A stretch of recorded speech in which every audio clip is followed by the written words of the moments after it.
So we were on the bottom of page 8, in which we looked at the results of the maximum likelihood empirical Bayes meta-analysis. It appeared to this analysis that aspirin improved things by about 1.45 percentage points with an uncertainty band driven by a standard error of 0.8 percentage points. Look how different that is, by the way, from the frequentist analysis based only on the idea of complete pooling, the fixed effects analysis. You would have thought that aspirin made things better by only about 0.9 of a percentage point, with, of course, a much smaller uncertainty band because you're not properly accounting for the between-study heterogeneity. So you would underestimate what the probable real effect is of aspirin, and you would also be underestimating what your uncertainty band is because you hadn't taken account the between-study variation. So, but did anybody go and go look at run another study to confirm? Yes. Numbers? Yes, there have been many more studies of this since this meta-analysis was done, and no one has ever come up with a study like Amos that showed that aspirin was bad for you. And so Amos, in the annals of medical history, is regarded now just as some kind of aberrant outlier, and the current consensus is that aspirin is good for you if you've already had a heart attack, and it's also, you may know, after the age of 50, it's good for you to take a baby aspirin every day, even if you haven't had a heart attack yet, because that same blood thinning effect will help keep you from getting one in the first place, and also a stroke. And those recommendations are based on randomized trials like the one I'm showing you here. Drop in mortality, they computed 1.45. The story among people who have not had a heart attack yet, I don't remember the numbers, but I can look them up for you. And we saw this table of the shrinkage weights and the shrunken estimates and so on. So here are a few remarks based on it. I think I said most of them already. Amos gets much less weight, those normalized WI hats, than it would have gotten just based on how small its VI value is, which in turn arises from how big the sample sizes are. Secondly, the shrinkage factors are considerable. They range from about 0.35 for Amos all the way up to about 0.78, meaning that in fact Amos has been shrunken almost all the way into positive territory. I have a little picture here for you that shows something that people call a shrinkage plot. I plot the raw estimates for the various studies on the top vertical line in figure 5.1, and I plot the shrunken estimates on the second vertical line, and I connect them together with lines like this. And so basically, everything is heading toward a convergence. These lines all converge at a point that corresponds to the grand mean. Thirdly, as we've agreed, there's considerable study level heterogeneity. The estimated between study variability on the standard deviation scale in the actual effective aspirin is about 1.2 percentage points.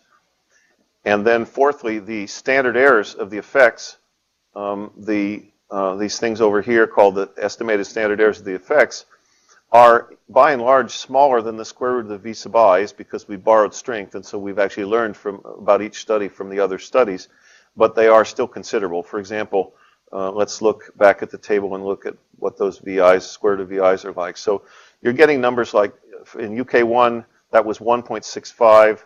The borrowing strength has allowed that number to be driven all the way down to 0.99, for example. So it's been cut by a factor of a third from the borrowing of strength. And so if you were to interpret this, first you would build your 95% interval estimate. If you were going to build a two-sided confidence interval, you would start at the maximum likelihood estimate mu hat and go roughly 1.96 standard errors either way. And you would get an interval that includes 0. And so the standard knee-jerk frequentist thing to do, if you really believed it was possible that aspirin was bad for you, would be to notice that that interval includes 0, and therefore you would say insufficient evidence to reject the null hypothesis of no difference. But in fact, we have quite a lot of evidence external to this study that indicates that aspirin at the doses they were using cannot be harmful. You might wonder if the dose was too high, it might actually hurt you because it thinned your blood too much, right? That would be a different kind of hurt. You might, for example, at high levels of aspirin, what happens to people? Have you ever heard? they start they get bleeding ulcers, for example. You start bleeding in your stomach. You start internal bleeding. So high levels of aspirin are definitely bad for you, but the level that they were using in this study was so small that that's not a possibility. So if we interpret the maximum likelihood analysis as an approximate Bayes analysis, it would look like this. Approximate Bayesian posterior for mu, given the data and the background information, would be approximately a normal curve centered at the MLE mu hat and with an approximate posterior standard deviation of about whatever that number was. Oh, sorry. Damn it. I am bad at that. Of about 0.809 was the number we were having, and so this would be about 1.45. So if you interpreted the maximum likelihood analysis as an approximate Bayes analysis, and we will compare it with the full Bayes analysis either in the next hour or at the beginning next time, this would be a posterior distribution, and you could just work out the posterior probability. So what's the posterior probability that aspirin is beneficial, given the data and the background? And of course, the background includes the assumption that the model 1 is correct as a representation of the world, for instance. Then we would simply convert to standard units. So we'd calculate 0 minus 1.45 over 0.809, and that would be some number that R can tell us the value of, I bet. So minus 1.45 over 0.809 is a value about minus 1.79. And then the posterior probability we want is the area to the right of that place. And so I guess I want to go, do I want to go 1 minus P norm of that number, minus 1.779 blah, blah. Yeah, and so the posterior probability that aspirin is beneficial, posterior probability aspirin beneficial in the population to which it's appropriate to generalize given the data and the background information is about 96%. And 96 divided by 4 is about, what, 24? So we have posterior odds of about 24 to 1 that aspirin works on the basis of this analysis. It would not necessarily be a very bright way to analyze the data, I think, to use a two-sided interval here and conclude that there's nothing going on just because that two-sided interval includes 0. From a Bayesian point of view, bringing in the information that you should use what amounts to a one-sided interval and look only at the posterior probability for the direction where mu is strictly positive, we get a posterior probability of about 0.96 that aspirin is good, and that would, I would say, the evidence is running quite strongly in favor of aspirin's usefulness. So, in many cases, as with this example, empirical Bayes methods have the advantage of yielding closed-form solutions, sort of, except we didn't actually get closed-form estimates for those parameters. We had to use that iterative method. But in my opinion, they can be viewed at best as approximations to full Bayes analyses. And since we have the technology to do full Bayes here, why not go ahead and do so? So I will now return to the course web page and grab the aspirin model.1 for this data set and catch it and open up another WinBugs and pick a new file and stick it in there and make the font a little bigger.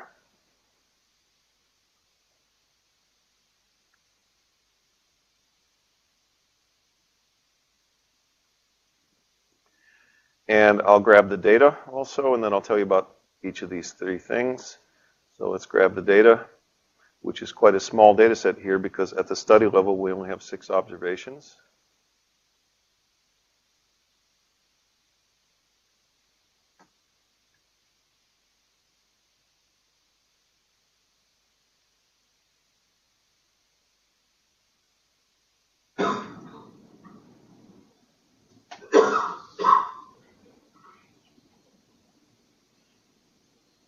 then I'll grab the initial values. Come on. I don't know about you, but when I'm computing in my office with the door closed, I swear a lot because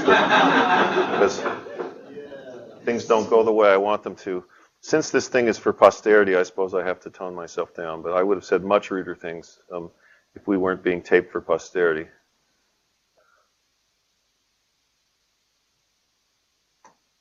Oh, that's not what I wanted. Bloody hell. No, I don't.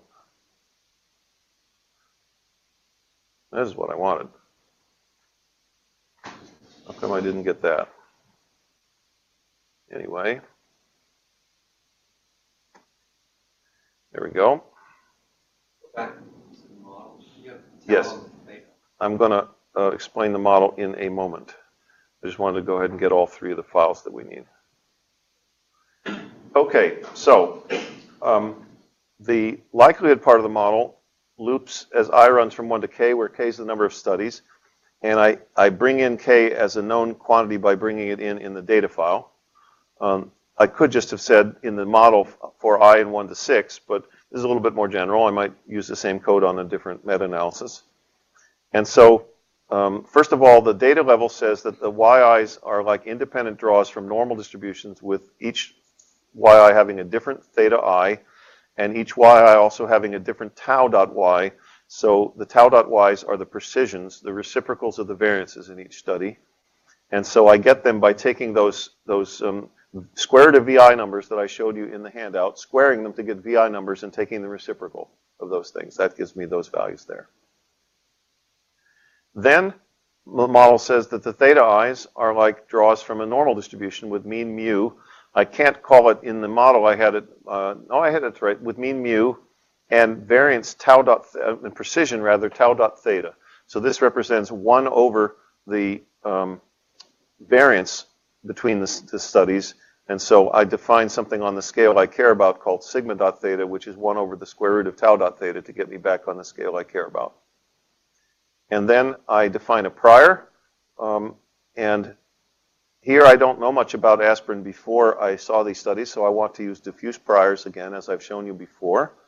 And my first prior I'm going to try, first of all, it's quite innocuous to take the prior on mu to be normal with mean 0 and quite small precision. This is now a precision of 1,000, which means 1 over 1,000, which means, or is that even 1 over 10,000?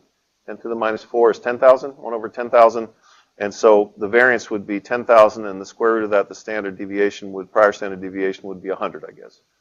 So this says that ahead of time, I'm prepared to believe that mu is anywhere between about minus 300 and plus 300 percentage points of improvement in aspirin mortality, and so that's going to be nice and flat in the region where the likelihood is appreciable. Here, for some reason, I've used a gamma epsilon epsilon prior where I've used different epsilons, and both of them are different from the usual one. When I got this material out in the middle of the night last night to get ready for today, I have no idea why I did that. So let's run it and see what happens, and we can change it.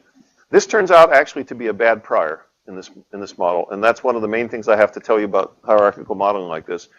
One of the most important aspects of this, and it doesn't come out in the frequentist analyses, is this prior right here. The prior on mu doesn't matter because we're going to learn that very nicely from the data. But remember, there's only 6 studies here, and so what we put down here matters a lot in what we get for the posterior for tau dot theta and therefore for sigma dot theta. So this is going to be a preliminary prior, and I'm going to look at the results and see if I'm okay with them. And then, based upon what I see, I may go back and change that prior in order to try to do a better job of expressing not much information external to the data set. And then this thing down here called positive dot effect, it's interesting. There's a function in built-in WinBugs called the step function, and step has the value 1 if the thing inside step is positive and 0 otherwise. And so this is going to be a variable which, for every row of the MCMC data set, every time the mu star value in that row is positive, it's going to write down a 1 next to it in this column called positive dot effect. And every time it's negative, it's going to write down a 0. And then I can just take the mean of those positive dot effect ones and zeros, and that will automatically estimate for me the posterior probability that aspirin is useful. So that's a useful trick when trying to estimate posterior probabilities. So I have a column called mu star, thank you, in the MCMC data set. And I have a column called positive dot effect.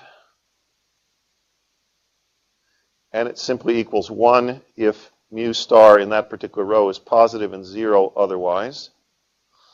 And so this is going to be the mu stars, and this is going to be a bunch of 1s and 0s. And what's nice about that is that the mean of those 1s and 0s automatically estimates for me the posterior probability that mu is positive, given the data and the background. And moreover, I can get a Monte Carlo standard error out of that because it's just a mean, and so I can get, WinBugs will tell me the Monte Carlo standard error. So it's a slightly slick way to do this. Another less slick way would be to get the data, the MCMC data out with that CODA program, dump the mu vector into R, and then ask it how often you get a positive number. But this does it for you automatically right there inside WinBugs. So let's see how it goes. You know the drill by now. I foreground the model and hit check model. And, oh, sorry, there I am again. I foreground the model and hit check model. And it says model is syntactically correct. I foreground the data and hit load data, and it says data are loaded and compile. It says model compiled. I click on the inits, and I'm going to start mu off at 1.45, which was the MLE, and I'm going to start tau.theta at 0.654, which was the MLE on the tau scale. So I'll hit load.inits, and it points out that this chain contains uninitialized variables, and that's interesting because I just initialized the mu and the tau.theta, and the y's are fixed numbers, and so evidently what's been uninitialized is the theta sub i's. And so I would have actually had to give it initial values for the random effects if I wanted to try it to go at that level of things. But I'm just going to hit the gen inits button and let it generate initial values for me. So now it says model initialized.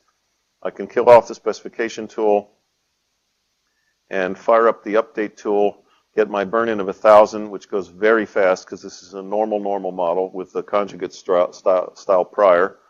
And then I go inference, and now I want to look at the mu for sure. That's what I really care about. And I want to look at the tau.theta.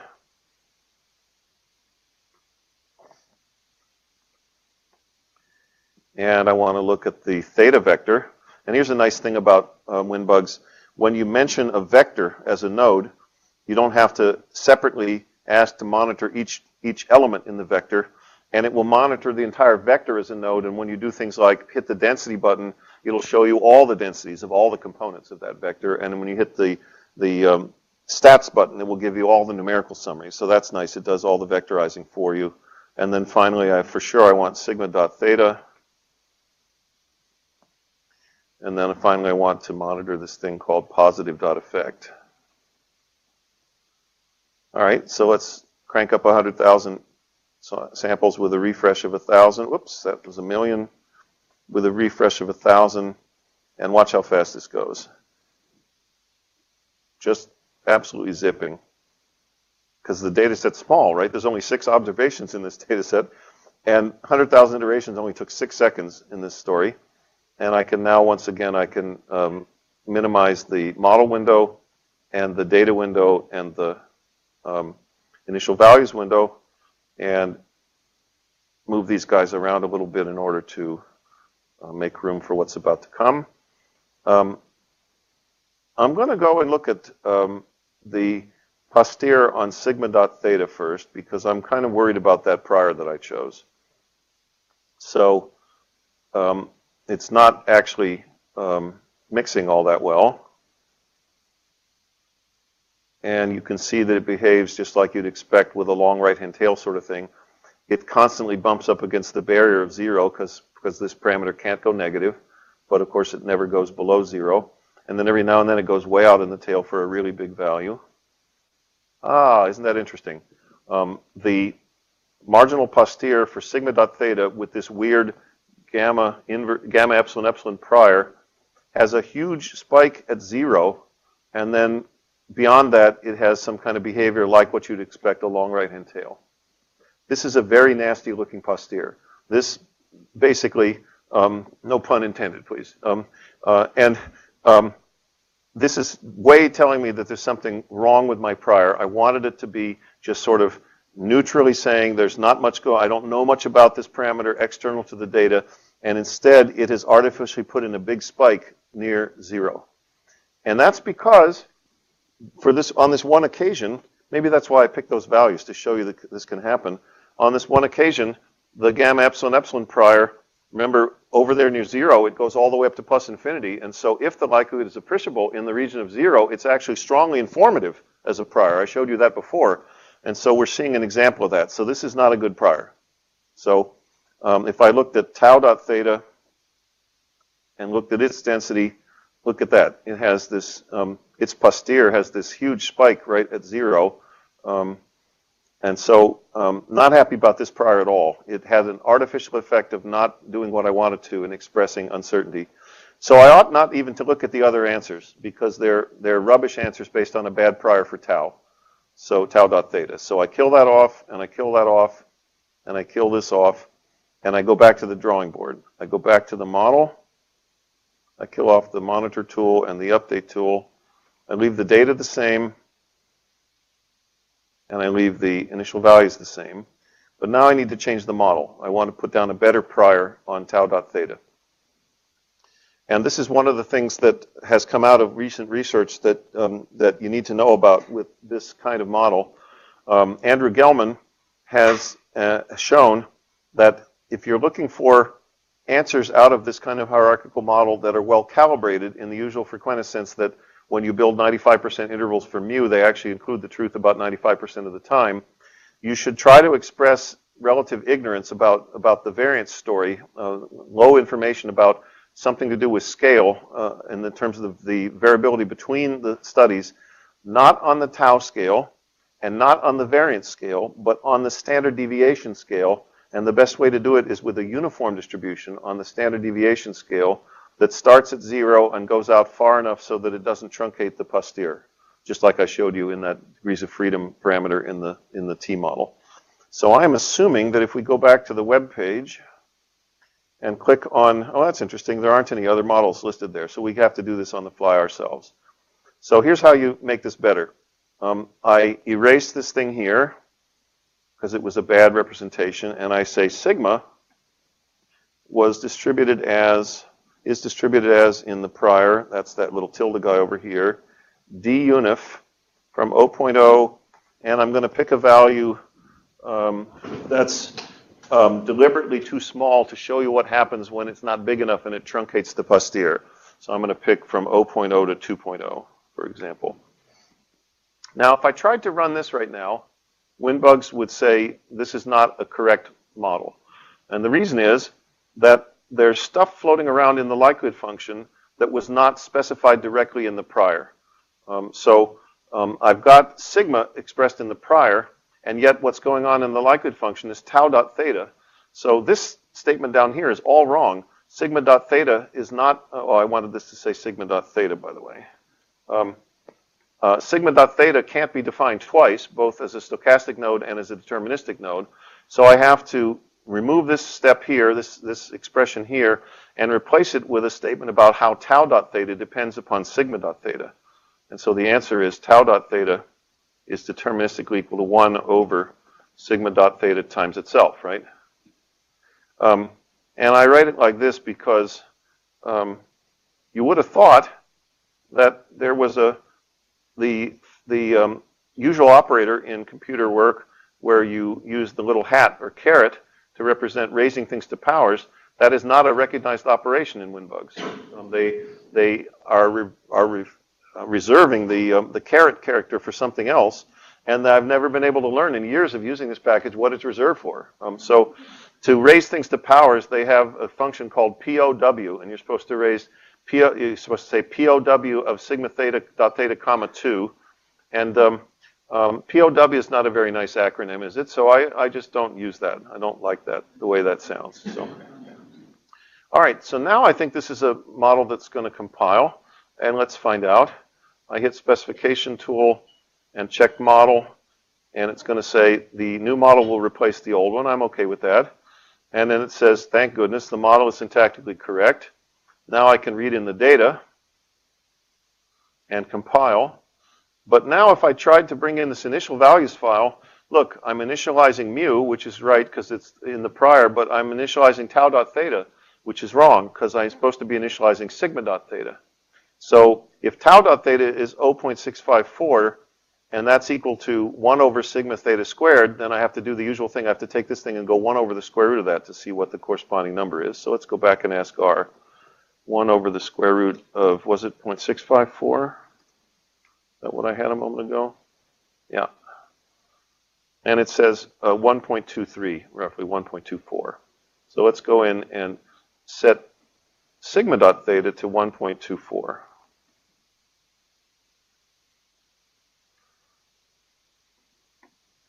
And now with the correct list here, I can hit the load inits button and the gen inits button, and we're up and running. So now I get the update tool. Now I have a non-standard model. I don't have a semi-conjugate structure in the prior, so it has to go back to that adapting thing, and I'll hit update, and it'll do a little bit of adapting on the way to getting its burn-in. And now I'm going to do some monitoring. So I go the usual things, just like I had before. I want to look at mu. I want to look at sigma.theta. I want to look at the theta vector. The theta vector does not help to be a bad typer in this part of the world like I am. And then we'll look at positive dot effect. And now I want to monitor. So I go back and ask for 100,000 iterations, refreshing every 1,000. And this is almost as fast, probably it is about as fast as the conjugate structure, because once again, there's only 6 observations in the data set. So now I minimize the model window and the inits window and the data window,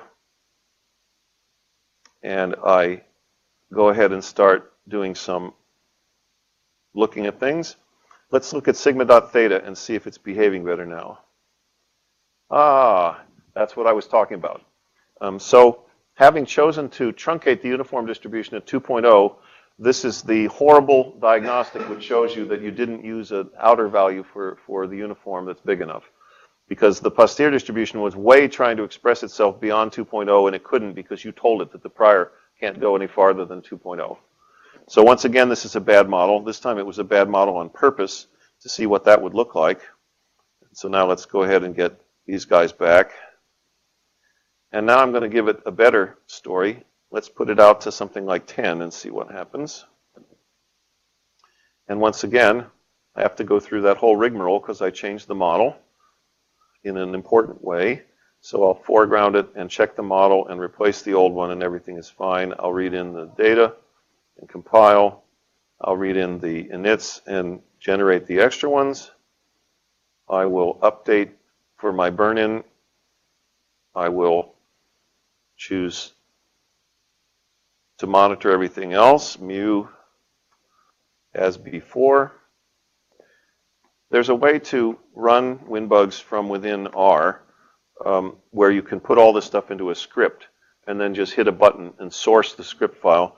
And that could be a way that you would prefer to do this yourself if you were doing it yourself. But I like doing it this way with you guys watching because it shows you some of the process that you actually have to do in a rather straightforward fashion to get things to do the right thing. So, all right, now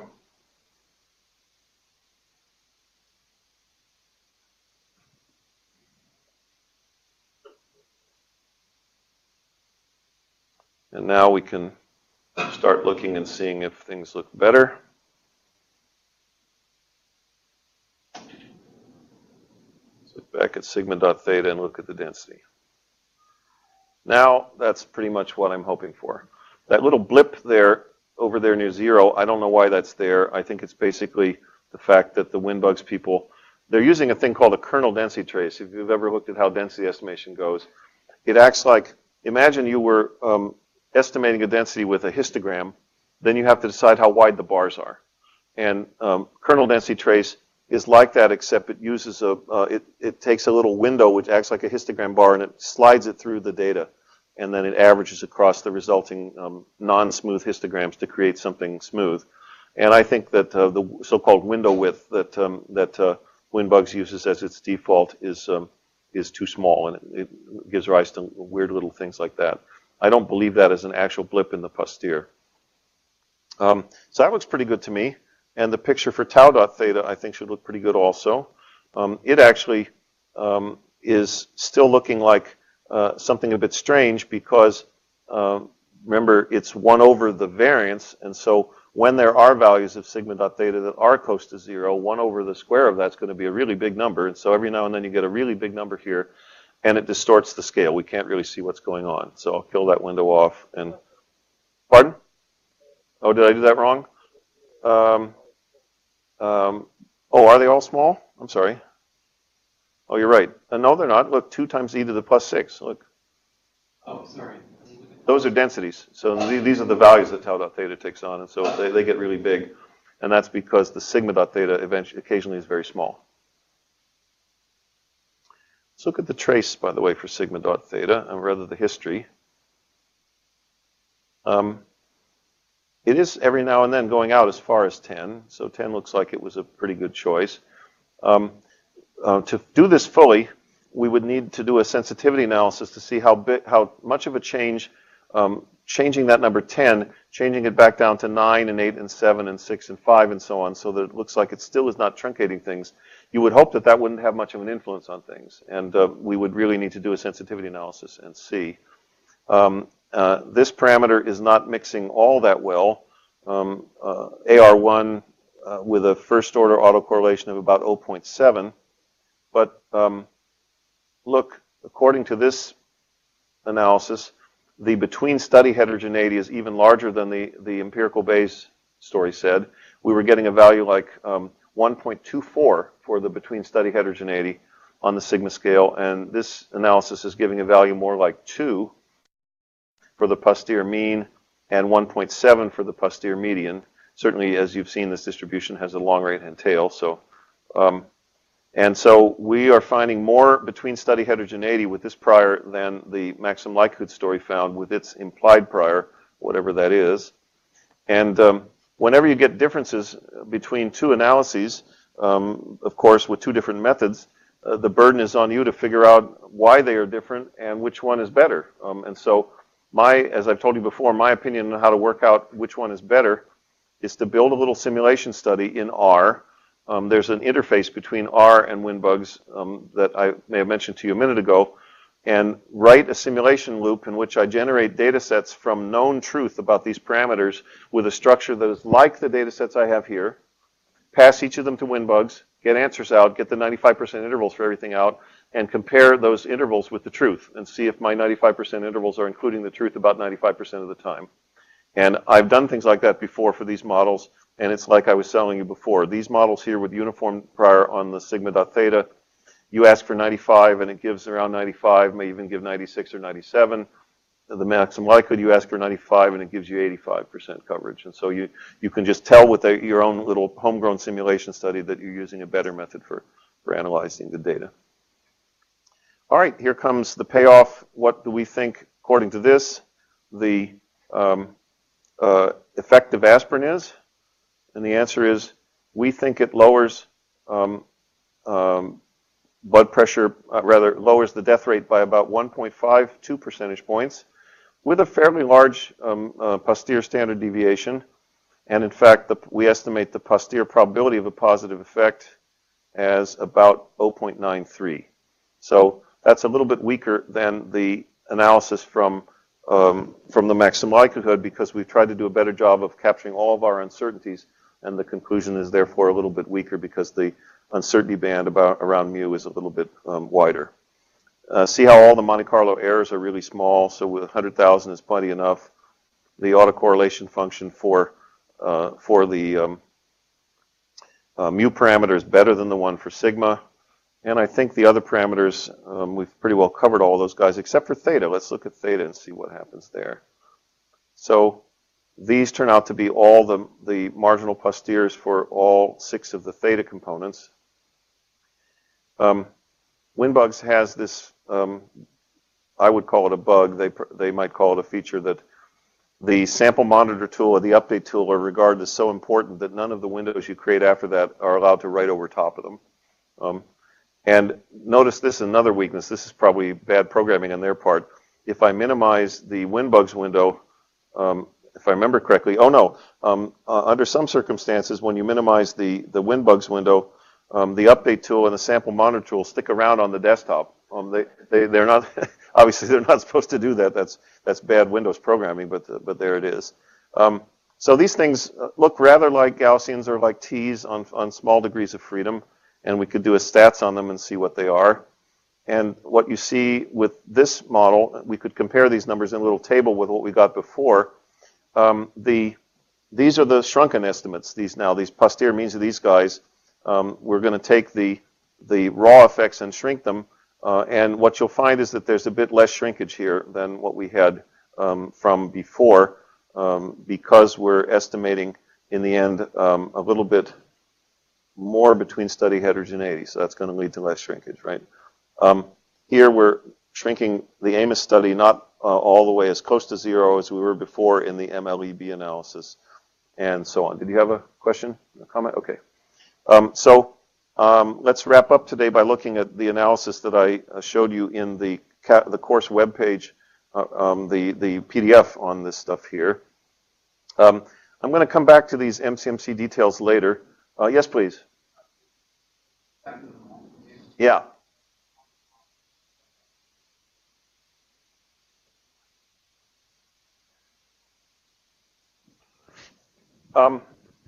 MCMC is only being used once in any of these exercises, and it's being used for the technical purpose of trying to extract random draws from the joint posterior distribution of all of the unknowns here, and then summarizing the posterior distribution by using descriptive summaries on the resulting MCMC data set. So,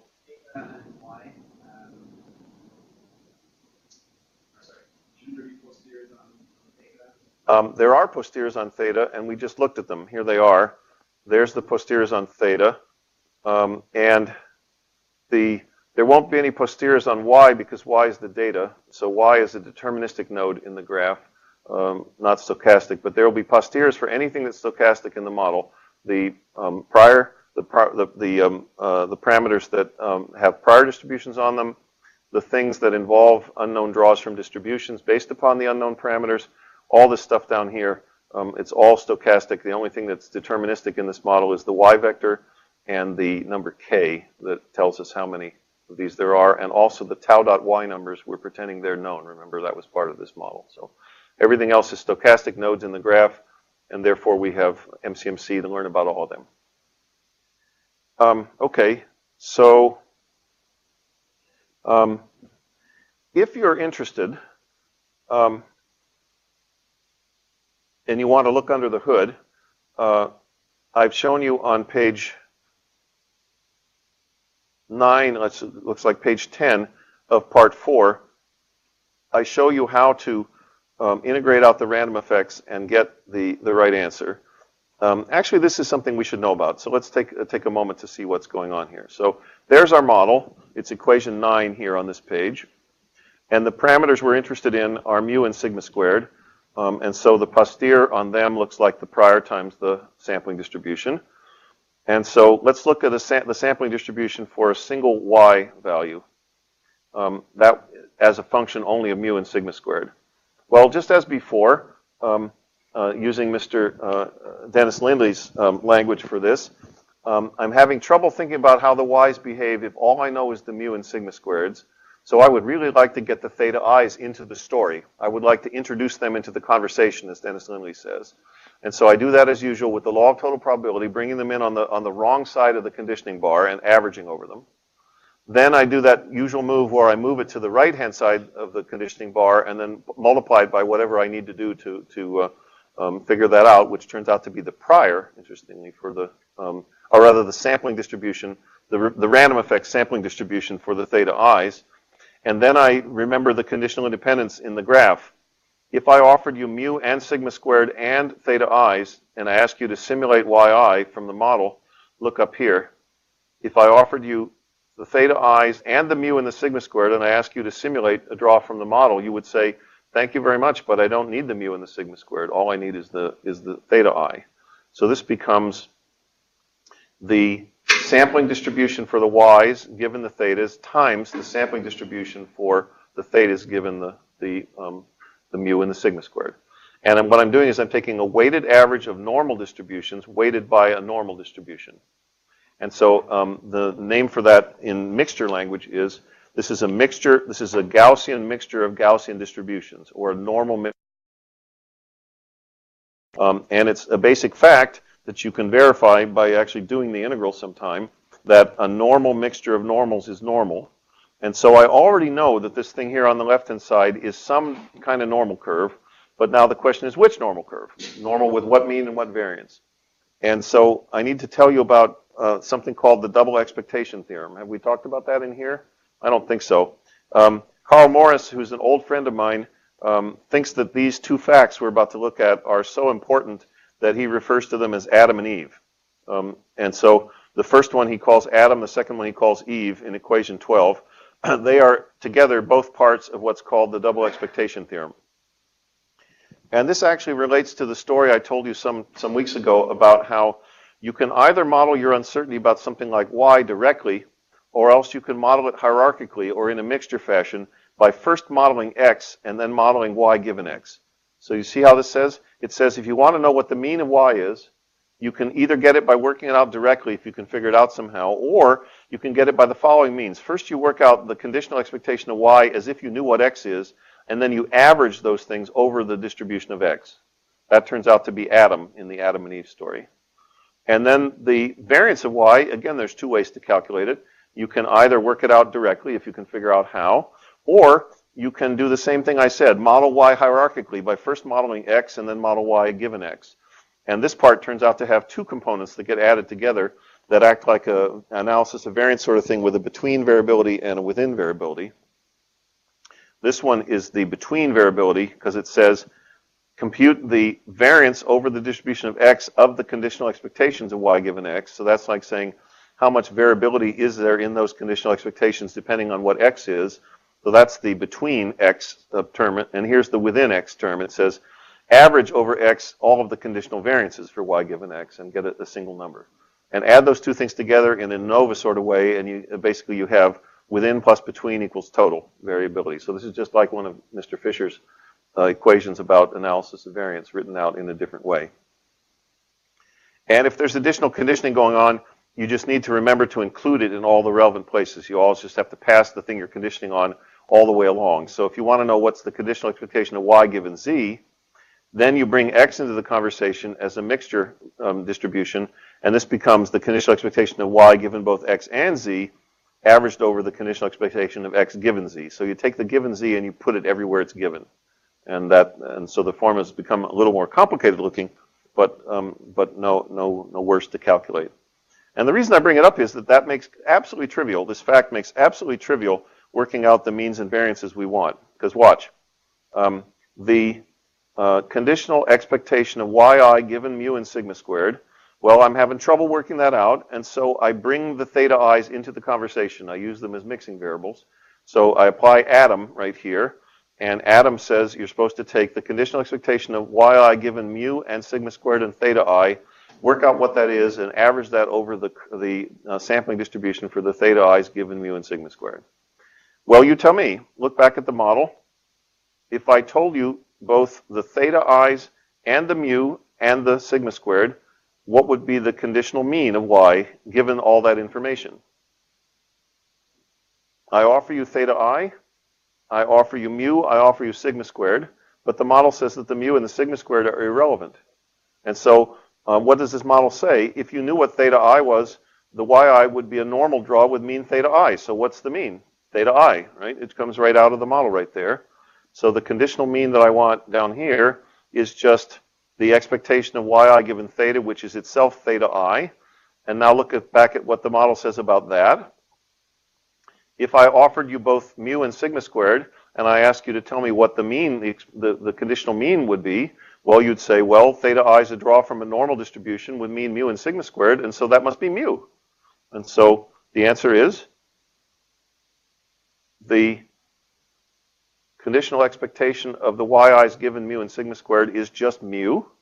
In other words, this thing back here that we had, the normal distribution we're working with to get this guy here, it's a normal distribution centered at mu. No surprise. But the variance is interesting. The variance has two parts that both have to be propagated along.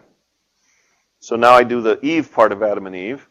The conditional variance for the distribution I want is equal to the expectation of the variances plus the variance of the expectations. Look, this term here we already worked out. This thing here was just, it boiled down to just theta I. And again, if I gave you mu and sigma squared and I ask you what the variance of theta I was, given mu and sigma squared, look back at the model. If I told you mu and sigma squared, what's the variance of theta I? Well, it's sigma squared. It's right there in the model. So just pull it out and stick it in the right place. So that term becomes sigma squared. And at the other end of things, if I told you mu and sigma squared and theta I and ask you to say something about yi, as usual, you would toss away the mu and the sigma squared.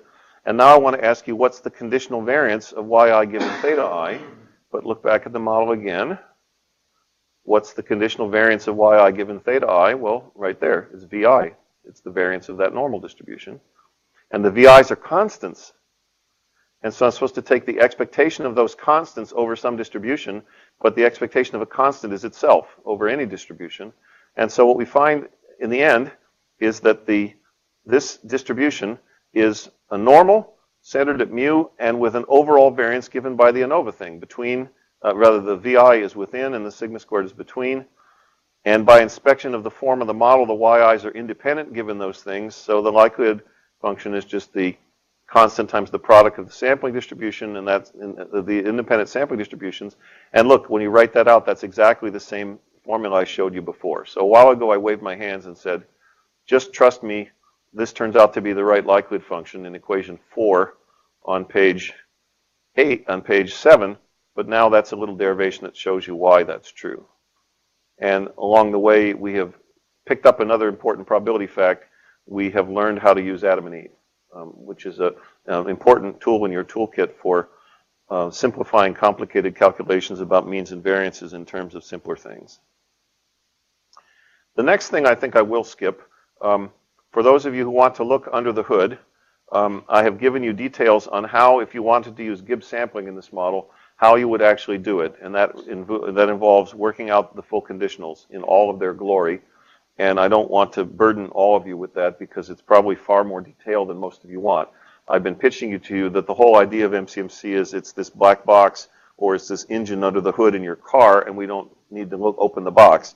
But in case you wanted to open the box, and I bet there's about 10% of the people in the room who do, because that's usually what happens when I pitch this material, here it is. Here's the details for how to do it. And so the one cool idea is that I mentioned to you before that you can improve the behavior of MCMC by bringing in things that act like latent variables.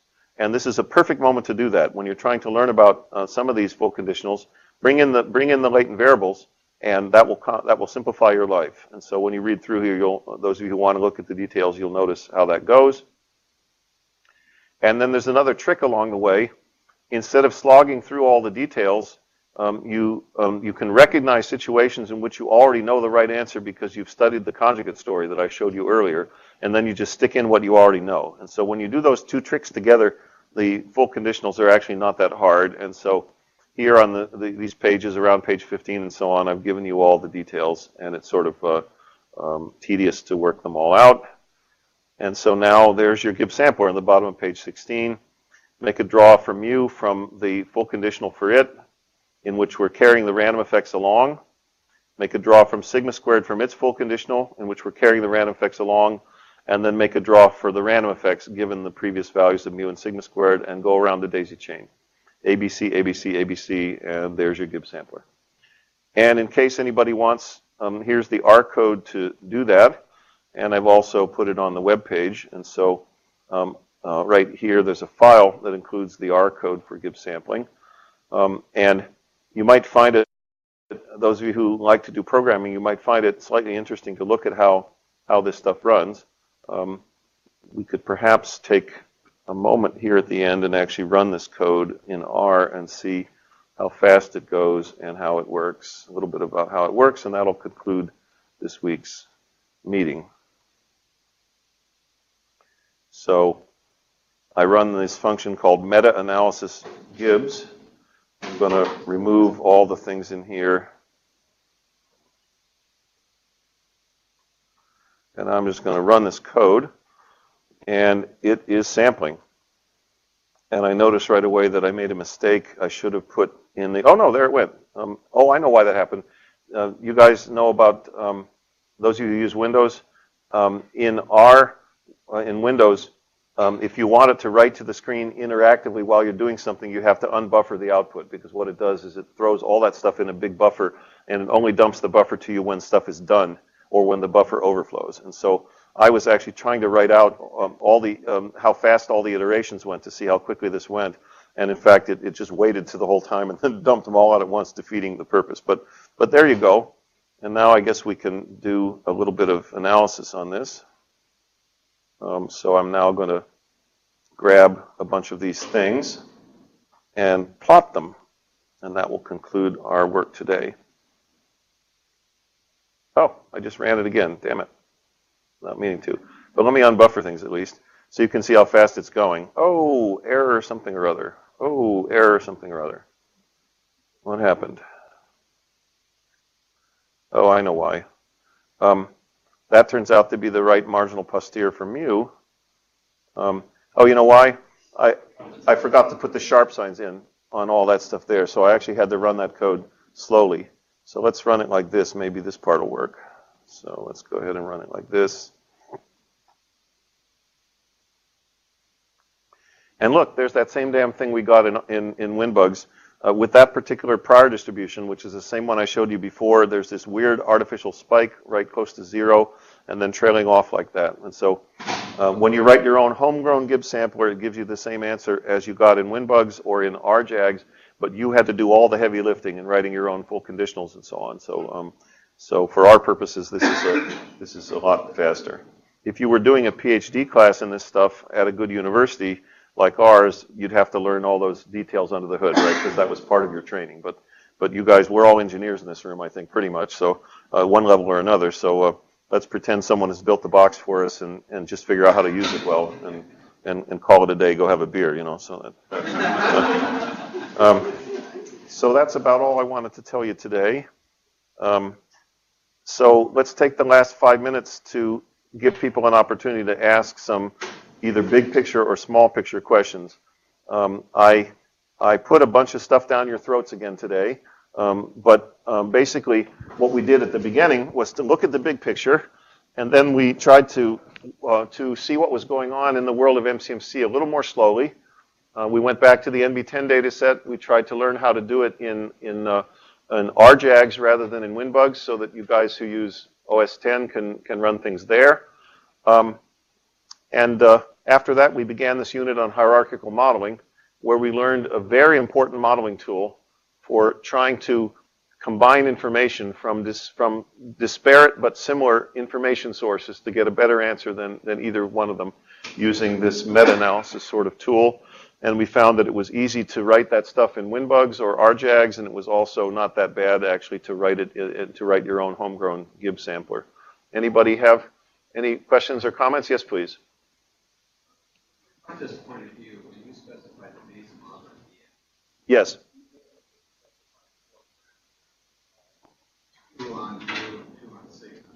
That's correct. Those are the prior hyperparameters, as they're called. Yes. But you've selected them in such a way that there's no information in there. So talking about them as 4 parameters is kind of. They're not really parameters. People reserve the word parameters for the actual things that are the unknowns in the sampling distribution, and they use the word hyperparameters for the the parameters of the prior distributions of the parameters, which is a mouthful, but you get the idea, I think. The parameters of the prior distributions of the parameters. And so those become tuning constants.